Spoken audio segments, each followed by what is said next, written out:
Hello, আজ যেহেতু 6th June, তো 7th জুন যেহেতু আমাদের জেনপাসের এক্সাম আছে, তো ভাবলাম আজকের দিনটা কিভাবে কাটাই তোমাদের সাথে সেটাই শেয়ার করি। তো হ্যালো এভরিওয়ান, আমি অনু। তো সকালবেলা ঘুম থেকে উঠে আগে বেডটা ভালো করে ক্লিন করে নিয়েছিলাম। তারপর ফ্রেশ হয়ে এসে আমি দাদার প্রজেক্ট করছিলাম, কারণ দাদার কতগুলো প্রজেক্ট করতে বাকি ছিল, তো সেই জন্য আমাকে করতে দিয়ে গিয়েছিল।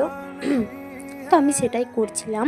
করার পর আমি আমার যেহেতু কালকে এক্সাম ছিল, তো তার জন্য পড়ছিলাম। তো আমি ফার্স্টে শুরু করেছিলাম বায়োলজি, দেন হেলথ অ্যাপটিটিউড, আর ওটা আমি ফোন দেখে পড়ছিলাম। তো তারপর ফিজিক্স, কেমিস্ট্রি আর ইংলিশটা একবার জাস্ট চোখ বুলিয়ে নিয়েছিলাম। তো তারপর স্নান টান করে এসে আমি না খেয়ে ঘুমিয়ে গেছিলাম, কারণ আমি কোনো মাথায় চাপ নিতে চাইছিলাম না।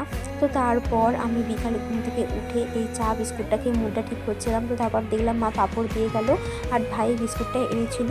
তো তারপর সন্ধ্যেবেলার দিক করে আমি না আমার অ্যাডমিট কার্ড, মানে আমার একটা বান্ধবীর অ্যাডমিট কার্ডও আমার কাছে ছিল, তো সেইগুলো গুছোচ্ছিলাম। তো যা যা ডকুমেন্টস লাগে সেগুলো গুছিয়ে ব্যাগে রেডি করে রাখছিলাম। তো